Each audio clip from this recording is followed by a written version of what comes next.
Union Jews I smoke, old stogies I have found.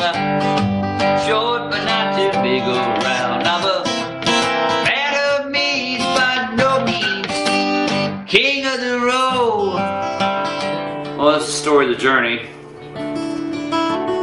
So everybody wants to know the cause of the journey from Salisbury to California back in May of 1978. Personal trials and tribulations caused this unplanned trip from Salisbury to Long Beach. After a divorce from a marriage in January, I talked to a friend of mine who had a house in Long Beach, who got out of the Navy. He said, come on out to California, man. We'll party, man. Get some girls out in the park.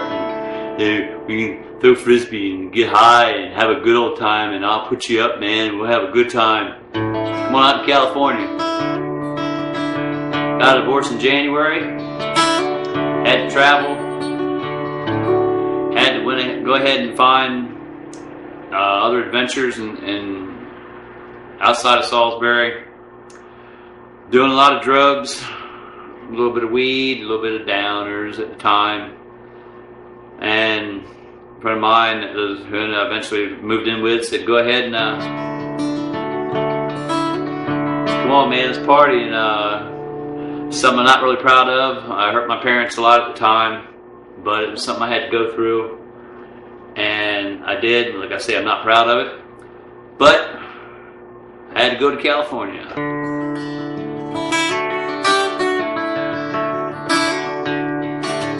Spent my days with a woman unkind. Smoked my stuff and drank all my wine.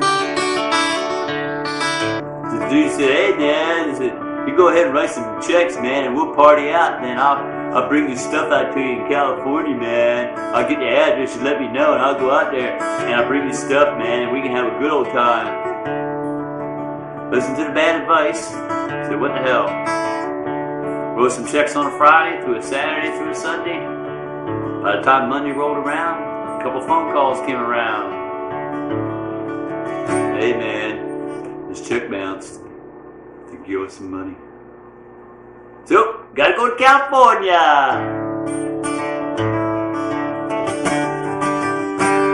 Give me a ride to Cambridge. Noon Monday. About 2 weeks before Memorial Day of 1978. First ride was a gay guy and a white rabbit. Big dude. Boy, that man was big. He could fill up that seat in that front seat of that car. We took a ride. I said, where you going? I said, I'm heading west. Head on down to California. I said, man, that's pretty cool. I said, how do you feel about faggots? I said, not with my hands. You let me out right here, buddy, because I don't mess with that kind of bullshit. Oh, it's okay, man. I'm not going to do nothing, man. I just want to give you a ride. I'm out for a ride. Come on, let's talk, man. Let's talk. This dude was big. He was large. Good God. I said, man, you're so big. I said, for a big fat dude, you don't sweat much. That's a pretty good of a compliment. I thought I'd give that guy. I said, where are we going on? I said, give me Robert Bay Bridge. What the hell? I said, come on. I said, all right. So I rode with him. Every time he shifted those gears, I had my shorts on. He hit my knees. Said, oh! Say, oh, baby, keep your hands to yourself, you old gay guy, motherfucker. So, we kept on rolling. He said, well, I'll take, come on. We got outside Frederick, Maryland, going I-80, hit west, saw the map, said, 80. Boom, right across the highway. I had my heavy-duty jacket, my boots, my knapsack, my heavy-duty coat. Had 2 pair of jeans, 2 pair of shorts, 2 pair of underwear, 2 pair of shoes, and $22. $5 stuck to my side. So they beat my ass, and I stuck up my $5. Anybody jumped my ass. You may be high, you may be low, you got me somewhere, you never know. But when the law was gonna get me, I had to move. And there I was on the road in Michigan City, Indiana. Had 2 days without getting high. I said, man, I got to party. I got to meet some people. I got to get stoned, man. So dude pulls up off the I-80 interstate off of Michigan City, Indiana. Beat up Mach 1. "Hey man, what are you doing, man? Are you hitchhiking? Where you going?" I said, "I'm going to California." I said, "Yeah man, well come on, I got some weed back in the house. If you want to come party with me, man, I got a half pound of weed I just got. I sell a little weed, man, some good shit. And if you want to ride me off the freeway here in about 5 miles and shit, I'll bring you back in a couple hours. I got a big old lady, you see, got nice guys, stuff. I want to get some gas and everything. Come on, man, you got to hang." I said, "Oh, hey, sure, man, I'll get high with you." So he pulls into a gas station. 1978 was the time of gas lines, and he's blocked in at pump. Car in front of him, car behind him. And I wanted to go inside, and it has cotton out, so get a soda. I'm checking the map to make sure I know where I was. He's getting off at the next exit. And I wasn't away from that car, but less than 2 or 3 minutes. And I kind of kept trying to look for the car. When I come out, he's gone. Ripped me off of everything I had in my name at the time. I went, wow. I'm standing there with a t-shirt, pair of shorts, shoes, $5 stuck in my sock. I said, "What the hell am I going to do now?" And I said, "Well, man." So here come about 5 bikers pulled over on motorcycles, and they go, "I was trying to smoke some lightning. Heavy metal thunder. I was racing with the wind.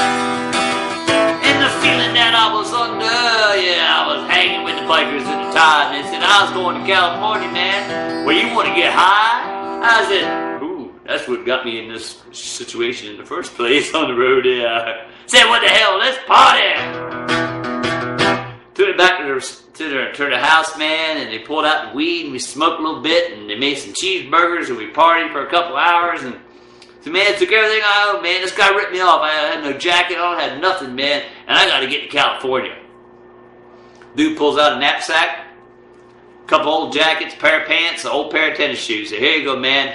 This is all I got, but you can have it." And I was just so thankful. I said, "Man," I said, "I can't believe this guy's doing this for me." Some long-haired biker dude. And gave me 5 joints, rolled them up off these big old bomber joints, and said, "Here you go, dude. Don't get busted." Took me back to the highway, and there I was. A little word to the wise: when you're hitchhiking, walking down that road, don't pick up rocks and put them in your duffel bag. By the time you get where you're going, that load is heavy. Walked out, that's a cool looking rock.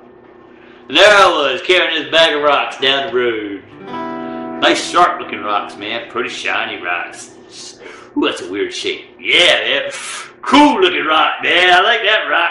I'm going to do something with this rock. I'm going to carry this son of a bitch.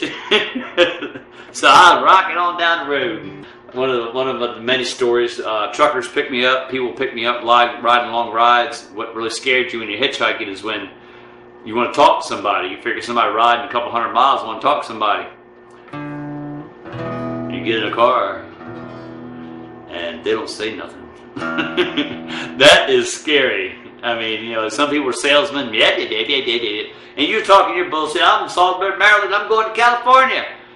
And they pick you up. You get in. You go, "How you doing?" You go, "How you doing?" "Where you going?" "Going to California."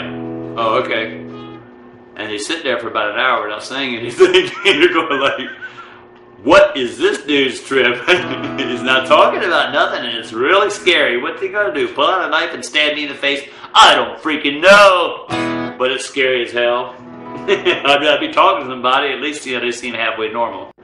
And there I was in Denver. And as you come, I think it's through 25 in Denver, is a dual highway with a culvert in the middle. And you look to the right, and there's Mile High Stadium. And I wasn't very high at the time, but I wish I was. And it is colder than a well digger's ass in January. It was cold. And I'm looking down.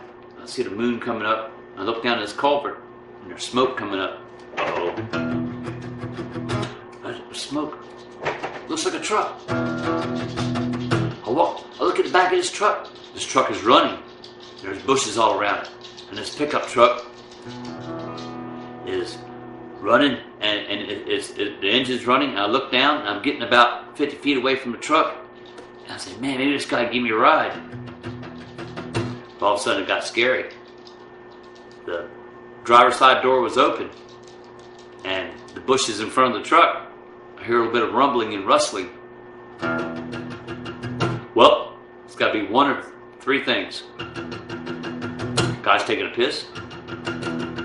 he's killing somebody in the bushes, or he's getting some booty in the bushes. But then again, I said, I don't want to know if I want to disturb this dude. Whatever he's doing, he might be a little ticked off I'm disturbing him, and if he's killing somebody, he might be a little irritated that I interrupted his murder. So I said, what am I going to do here? I was so cold, I was so tempted to jump in that truck and just steal that truck and take off until it ran out of gas. But what did I do? I said, the hell with it. I turned around and walked away. Might be the safest thing, because if you get pulled in that truck, it's GTA. And it's, here I am, got my thumb out alongside the road. And this old Jeep come by real slow, doing about 30 miles an hour. Chugging, chugging, chugging, and smoke comes out of the back of it. I'm going like, man. I said, I don't know if I want to ride in that thing or not, man. Had a window busted out in this Jeep. I said, oh, well, he passed me on by. And right behind him, about not even a half a mile, this old man, this old Falcon station wagon, old Mexican dude.